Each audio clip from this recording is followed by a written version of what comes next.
Bonjour à tous, merci d'être là. Donc moi je vais essayer de répondre à la problématique de qu'est-ce que la valeur monétaire, d'où est-ce que ça vient. Pour ce faire, on va le faire dans un premier temps, on va répondre à la question en étudiant des monnaies plus ou moins classiques. Et dans un deuxième temps, on va voir ce que nous on peut y faire au niveau de l'individu en regardant des monnaies alternatives. Donc d'abord les monnaies classiques. La monnaie c'est simplement comme le disait Edouard, et je vais rebondir sur beaucoup de choses que disait Edouard juste avant. Donc pour dépasser le troc, où on échangeait les choses, des biens et des services, etc., il nous faut un moyen d'échange pour faciliter les échanges, justement. Donc, tout d'abord, la monnaie, c'est un moyen d'échange. Mais il faut que ce soit également une unité de compte pour savoir est-ce qu'une voiture, ça vaut 2 paires de chaussures, 10 paires de chaussures, etc. Et il faut que ce soit une réserve de valeur. Donc si quelqu'un me rend un service aujourd'hui, je devrais lui rendre un service demain, donc dans le temps. Les exemples historiques qu'on a, il y a principalement l'or, il y a l'argent, le cuivre et le sel, entre autres. Le lien commun entre les différentes monnaies historiques ou les monnaies actuelles, monnaies fiduciaires, monnaies papier, et comme le disait Edouard, monnaie fiduciaire, donc qui vient du fides, confiance, c'est la confiance. Si aujourd'hui je vais chez mon maraîcher et j'essaie de payer en sel, il ne va pas accepter parce qu'il ne pourra pas redépenser le sel derrière. Alors qu'il prend les euros, il est content de prendre des euros parce qu'il fait confiance à cette monnaie, c'est-à-dire il pense que les gens vont accepter cette monnaie-là après. Donc justement, la confiance, elle est absolument nécessaire pour une monnaie, et ça ne marche pas sans. Cependant, et ce que j'essaie de présenter dans cet exposé, c'est que la confiance, elle n'est pas suffisante. En particulier, ça ne remplace pas la compétence. Mais qu'est-ce que la compétence d'une monnaie? Qu'est-ce qu'une monnaie qui est compétente? Qu'est-ce qu'une bonne monnaie? Pour essayer de répondre à ça, on va faire une petite étude de cas d'une monnaie de pierre, donc dans les îles de Micronésie, une île en particulier, et ils utilisaient comme monnaie d'échange des grosses pierres comme ça avec un grand trou qu'on retrouvait en quantité limitée sur l'île, et ils n'avaient pas la technologie nécessaire pour aller en chercher d'ailleurs. C'était de très grosses pierres, mais il y en avait aussi de toutes les tailles, et les gens se les échangeaient en contrepartie de biens et services. Comme c'est trop grand pour les bouger d'un endroit à l'autre, ce qui se passait, les habitants de l'île se retrouvaient tous ensemble et s'échangeaient la propriété de ces pierres oralement. Donc Alice venait et disait « Je donne cette pierre à Bob ». Ce qui fait qu'il n'y a que Bob qui peut redépenser cette pierre oralement devant tout le monde à quelqu'un d'autre. Et si Charlie essayait de voler l'argent de quelqu'un, il disait « Ça c'est ma pierre et je vais la donner à Eve pour tel service », les gens refuseraient cette transaction parce que la pierre ne lui appartient pas. Tout marche très bien, jusqu'à ce qu'à un moment donné, il y a quelqu'un qui arrive du nom de O'Keefe sur l'île, qui a la technologie nécessaire avec des grands bateaux. Il se rend compte que ce qui est monnaie ici, c'est très facile pour lui de s'en procurer sur une île avoisinante. Donc il va aller sur l'autre île, il va ramener des pierres, il va pouvoir acheter des biens et services et des produits sur l'île. Les chefs de l'île condamnent ça et ils demandent aux habitants de l'île de ne pas accepter les pierres venues de l'étranger. Parce que les chefs de l'île, ils ont compris que ces pierres qu'il a ramenées, elles ne représentent pas une richesse. Il n'a pas travaillé, il n'a pas rendu de service, il n'a pas produit de biens, il n'a rien fait pour pouvoir reprendre les richesses de l'île. Donc c'est à partir de ce moment-là que le déclin économique de l'île il avait commencé. Il y a des exemples équivalents en histoire. Ah oui, donc là on peut voir justement que le lien entre l'or aujourd'hui avec la pierre tout à l'heure, c'est que c'est difficile d'en créer. Donc si on regarde sur le graphique les quantités existantes en multiples de quantités produites, on voit que l'or, il en existe 60 fois la quantité qui est produite tous les ans. Alors que tous les autres, on en produit beaucoup comparé à la quantité qui existe. C'est dû à deux facteurs. Premièrement, l'or, il est quasiment indestructible. Une fois qu'il est créé, il dure pour quasiment toujours. Et de deux, c'est difficile d'en créer. Donc à moins d'avoir une pierre philosophale, c'est assez compliqué de pouvoir créer de l'or facilement. Donc comme quand O'Keefe il est arrivé sur l'île, il y a certains empereurs romains qui ont eu plus ou moins la même approche. Donc l'Empire romain, c'est un énorme empire autour de la Méditerranée, et Jules César, dernier souverain de la République romaine, créa l'Aureus, Aureus or, qui est une pièce d'or qui contenait 8 grammes d'or, et qui était acceptée partout, dans l'Empire romain après César, et même au-delà des frontières, justement à cause de la teneur en or.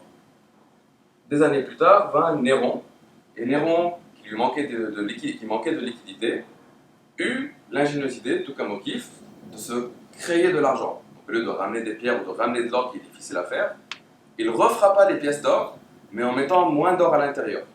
Et c'est une pratique qui fut continuée après par différents empereurs après lui. Donc César il avait 8, Néron descendit à 7.2, Caracalla à 6.5, 5.5 et 4.5 par Dioclétian. Donc il y a certains économistes qui disent que le fait de faire ça, donc de créer de l'argent sans vraiment contrepartie, c'est une cause du déclin de l'Empire romain. Je ne sais pas si c'est une cause ou une conséquence du fait qu'il y avait le déclin, on essayait de faire quelque chose, je ne m'aventurerai pas là-dedans.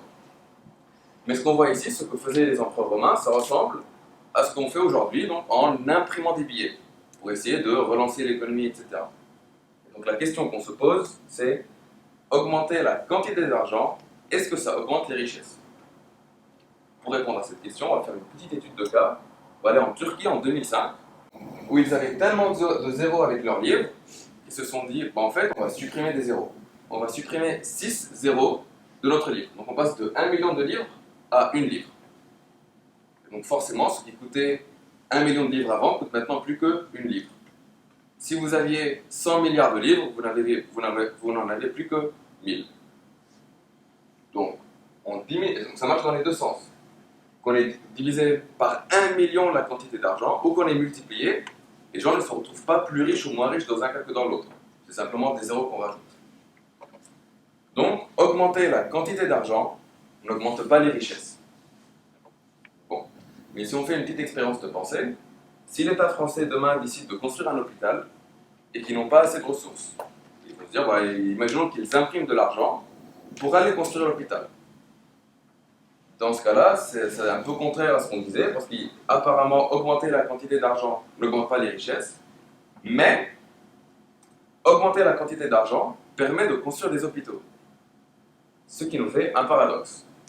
Et comme la plupart des paradoxes, ça n'en est pas vraiment un, parce que les deux énoncés sont corrects, il faut juste savoir les mettre ensemble. Alors d'abord, comme on l'a vu, donc comme les deux sont corrects, on commence par le premier. Augmenter la quantité d'argent n'augmente pas les richesses. On passe de 1 million de livres à 1 livre ou d'une livre à 1 000. C'est d'ailleurs passé avec le franc français également en 1960. On passe de 100 anciens francs français à un nouveau franc français. Donc ça ne change rien. Parce que les prix s'adaptent. Ce qui coûtait 1 million coûte plus que 1. Ce qui coûte 1 coûte 1 million. Les prix s'adaptent. Cependant, les prix s'adaptent dans le temps. Il faut un temps pour que les prix se remettent à leur juste valeur, entre guillemets. Donc, la valeur qu'on crée en créant l'hôpital, bien, ce qu'il va faire, c'est que l'argent qu'on a, ça va valoir moins.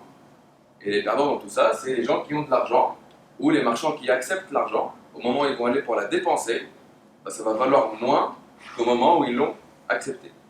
Donc là, on peut réconcilier les deux énoncés en disant qu'augmenter la quantité d'argent n'augmente pas les richesses, et augmenter la quantité d'argent permet de construire des hôpitaux en diminuant la valeur de la monnaie. Donc là, on peut voir même des interventionnistes comme Keynes qui disaient que le processus d'inflation, ça permet au gouvernement de prendre une partie des richesses de leurs citoyens. Et un point de vue plus libertarien, c'est que l'inflation, c'est une taxation ou une imposition qui est imposée aux gens sans passer par la législation.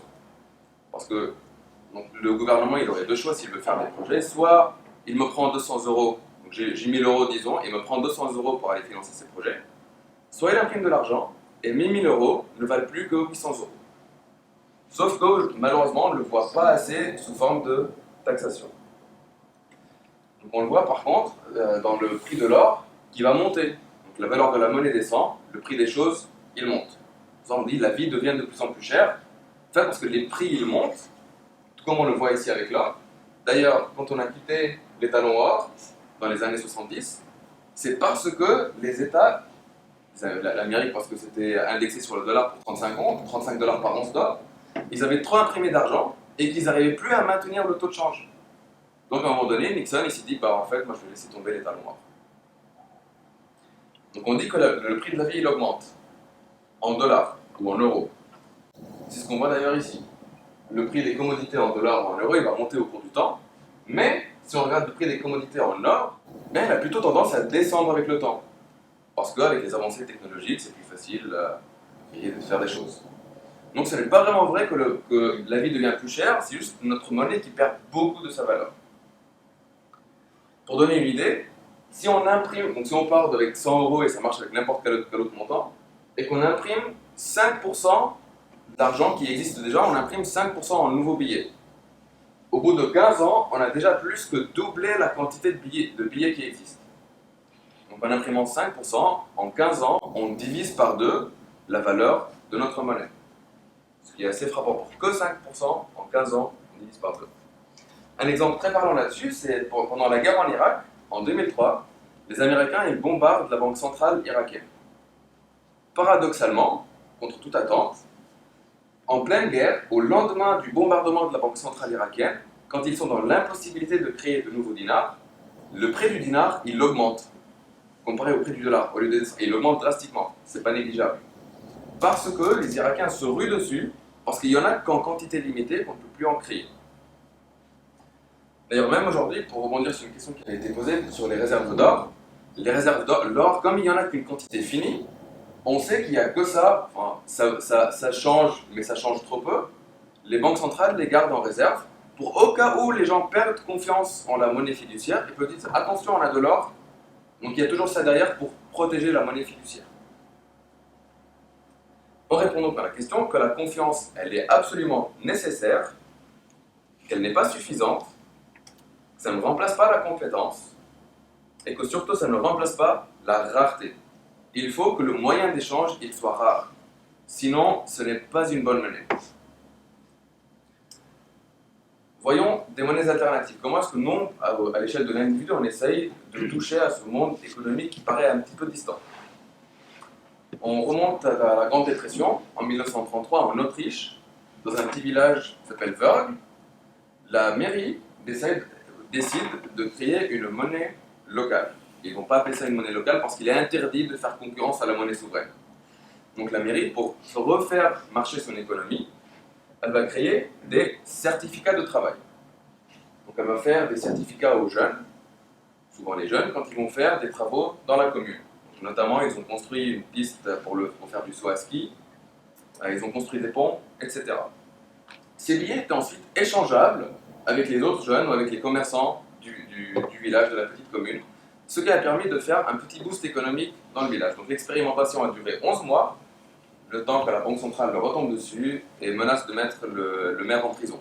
Il a des soucis de santé, il n'est pas allé en prison, je vous rassure. Aujourd'hui, il existe encore des monnaies locales. En France, on en a le plus au monde. En particulier ici, on a la Doum, dans le Puy-de-Dôme, pour ceux qui en auraient déjà entendu parler. Les monnaies locales aujourd'hui, elles sont très très réglementées. Donc l'État nous force à avoir une parité de 1 pour 1. Donc ce qui se passe, c'est qu'on a une association locale qui remplace la banque, qui va créer des dooms. Et pour acheter des dooms, je vais chez mon association, je lui donne 1 euro, elle me donne un doom. C'est une parité fixe, indexée, de 1 pour 1.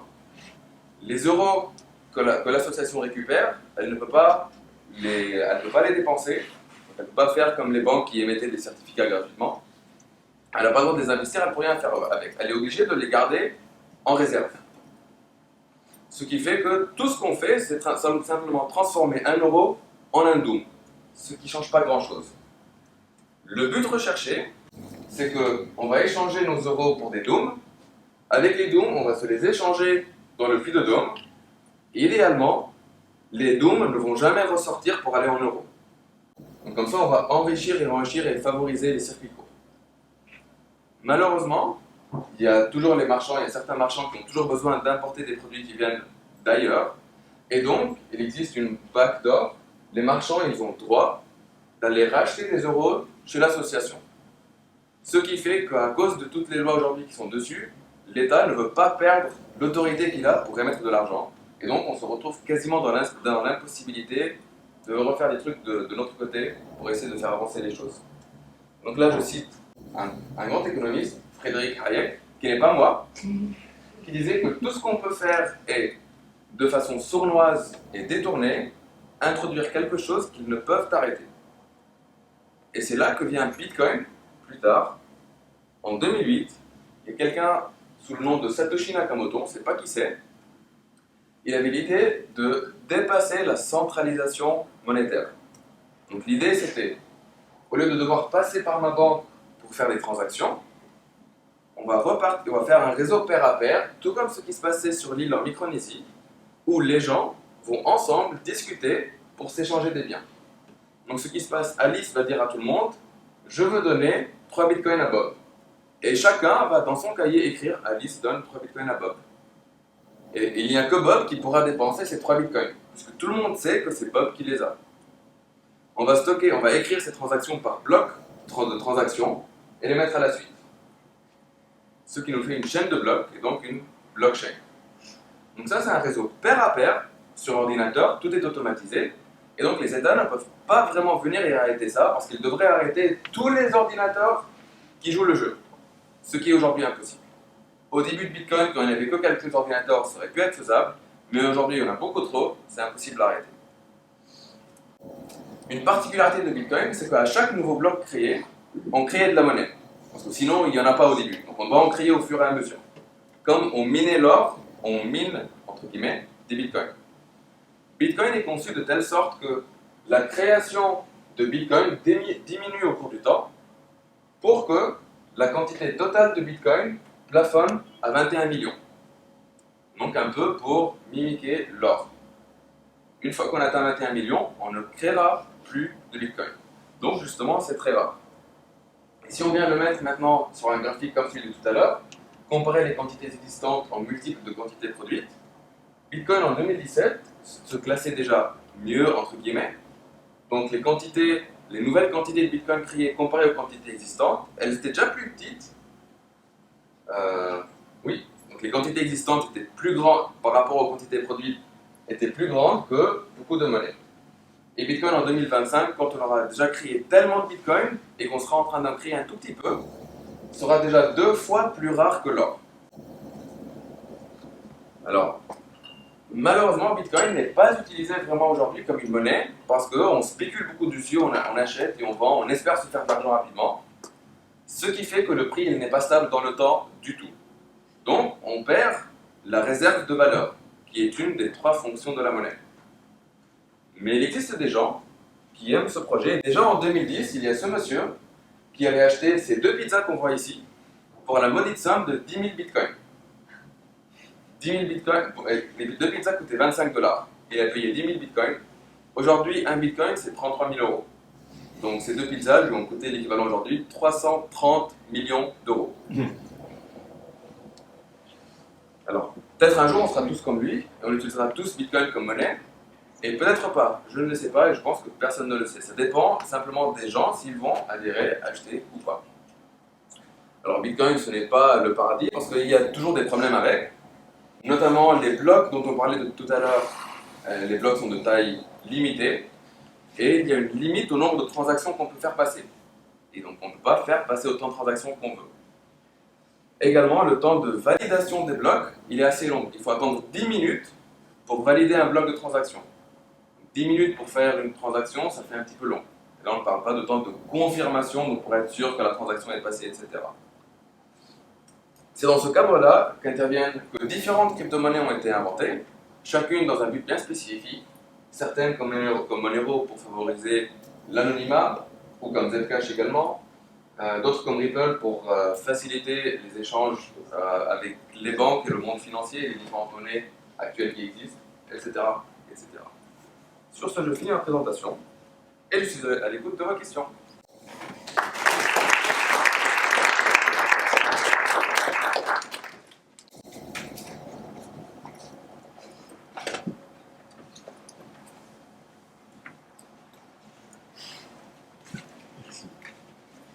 Là, je pose ma question sur la fin de ton exposé. J'ai appris qu'il y a une limite à l'utilisation de Bitcoin, c'est-à-dire il y a un temps d'attente, il faut valider, hein, on ne peut pas tout faire, etc. Mais qui c'est qui impose ces limites? S'il y a une instance, quelle est cette instance? Et si cette instance existe, est-ce qu'on ne reviendrait pas au schéma d'une banque centrale mondiale, par exemple? C'est pas ça? Bien, j'ai mal compris. Non, très bonne question. Pour voir le parallèle avec les pierres, il y a les règles de Bitcoin. Donc à la base, Satoshi, quand il a créé Bitcoin, il a dit voici les règles, tout le monde doit les suivre. Tout comme au début ici, le chef de la tribu avait donné les règles et les gens les suivaient.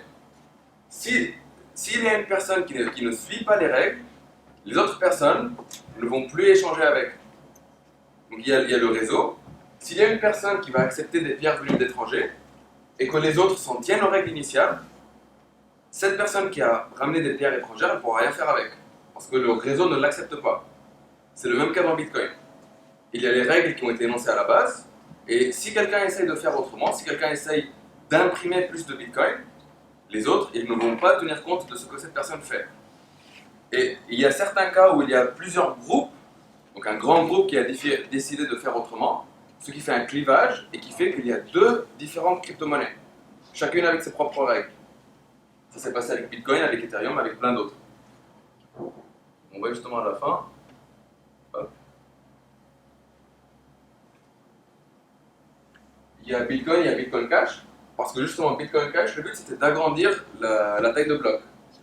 Je sais pas, Bitcoin qui ressemble un petit peu à Bitcoin, il y a Ethereum classique, c'est le même cas. On a décidé de changer quelque chose pour rendre la crypto-monnaie meilleure, mais il y a un grand groupe de personnes qui se dit non, moi je vais rester à la base, je vais rien changer, et du coup ils sont devenus Ethereum classique. Ça fait un clivage et ça fait deux différentes crypto-monnaies. Donc c'est une sorte de code d'honneur à ne pas transgresser au risque de... Exactement. Si on le fait tout seul, on est laissé sur les bords de la société. Mais si y a un grand groupe qui le fait, ça fait une nouvelle île qui a sa nouvelle monnaie. Merci.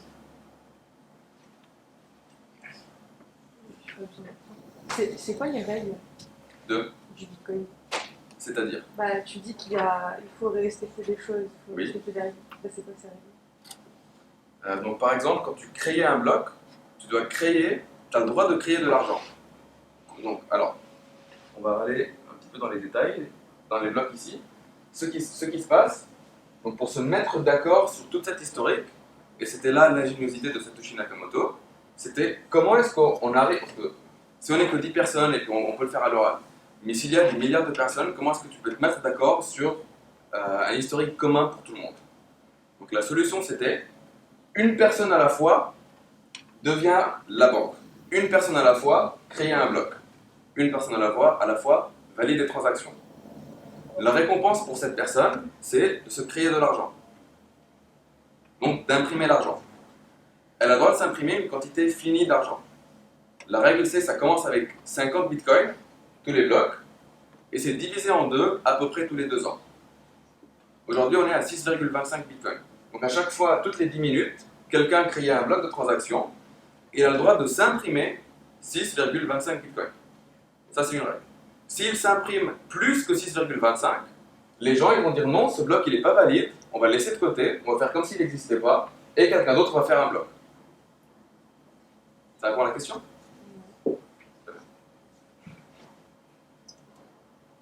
Moi j'ai une question aussi. Oui. Mais du coup, à la fin tes blocs ils auront plus de valeur du coup. Enfin, si tu divises toujours par deux, au bout d'un moment ils ont plus de valeur, du coup il n'y a Oui. plus de transactions. On divise toujours par deux jusqu'à un palier, un solde. Et en dessous de ça, donc une fois qu'on arrive à ce montant-là, on va arrêter de diviser par deux, on va arrêter de créer de la monnaie. Donc quand on atteint les 21 millions, il n'y aura plus aucune création monétaire.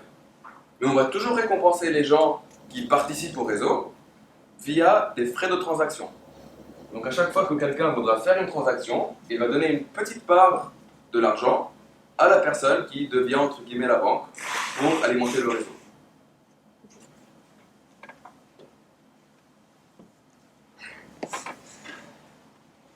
Oui.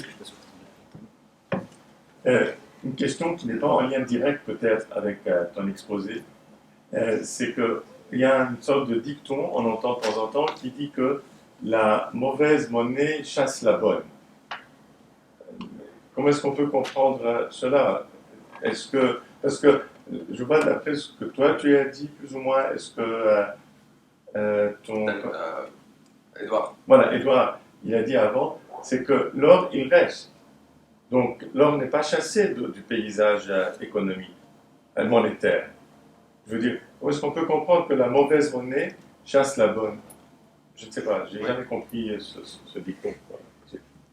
Alors, Visiblement, il est faux, Ah. puisque l'or il est resté. C'est la loi de Gresham. La loi de Gresham, et Frédéric Hayek, l'économiste, du coup, il en parle dans son livre La dénationalisation de la monnaie, et il explique que elle est vraie dans un cas particulier où on a deux monnaies qui sont indexées à un taux de change qui ne vaut pas la valeur réelle. Donc, par exemple, si quelqu'un me demande en paiement 5 pièces d'or, mais qu'il ne précise pas si la teneur doit être de 8 grammes ou de 7,2, je vais préférer aller chercher les pièces de 7,2 pour le payer. Donc on aura toujours tendance à aller vers la mauvaise monnaie pour payer plutôt que la bonne, parce que c'est plus facile. Tout comme sur l'île au début, O'Keefe, c'était plus facile pour lui d'aller ramener des pierres des îles d'à côté pour acheter des biens. Donc c'est ici qu'on préfère aller vers la monnaie facile que la monnaie difficile. Mais sur le long terme, c'est la monnaie difficile qui va rester, la bonne monnaie qui va rester, simplement parce qu'avec l'autre monnaie, on va pouvoir acheter des choses sans contribuer aux richesses de la société. On ne fait rien et pourtant on arrive à s'acheter des trucs. Forcément, à un moment donné, ça va s'écrouler. Merci.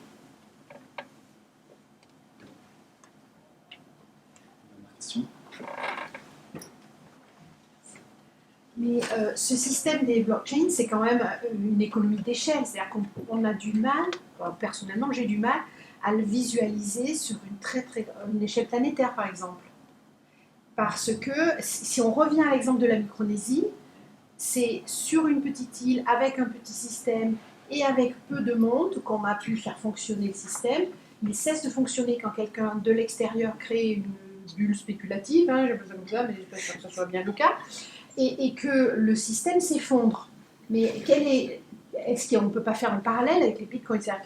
Est-ce qu'on ne peut pas imaginer que la même chose puisse se produire? C'est une question d'échelle, à mon avis. Ça marche en petit comité, et est-ce que ça peut marcher à l'échelle de la planète? Alors ça marche, c'est en train de marcher de plus en plus à l'échelle de la planète. Donc au début en 2008, théoriquement Bitcoin avait été créé en octobre, et c'est qu'après au début janvier 2009 que le code a été lancé. Et depuis on voit une expansion de plus en plus de gens qui utilisent Bitcoin. Et tant qu'on respecte les règles, il n'y aura pas de souci. Et on voit que ça s'intègre aujourd'hui dans l'économie actuelle. Il y a des pays qui adoptent le Bitcoin. Il y a notamment le Salvador qui a comme monnaie officielle le Bitcoin depuis quelques années. Alors je ne sais pas si ça se passe bien ou pas pour eux parce que le Bitcoin il fluctue beaucoup, donc c'est un peu compliqué à gérer une économie là-dessus. Mais il y a le Salvador qui a franchi le pas. Il y a notamment en Suisse, dans le canton de Zug, où on peut payer ses impôts en Bitcoin ou en Ether, donc la monnaie d'Ethereum. Mais également des entreprises privées qui acceptent d'être payées en Bitcoin. Donc, au Japon, c'est très répandu d'acheter en Bitcoin. Et je cite d'ailleurs Tesla, donc avec Elon Musk qui aime bien les crypto-monnaies, ils acceptent le paiement en Bitcoin ou en d'autres crypto-monnaies. Donc voilà, ça s'intègre de plus en plus dans le paysage actuel. Est-ce qu'ils n'ont pas arrêté? Non. Non, il accepte toujours. Alors, il y a un moment où il a dit qu'il allait arrêter, qu'il allait réaccepter, je ne sais pas actuellement sur quel pied il danse. Ok, merci. Ouais. Merci beaucoup. C'est moi.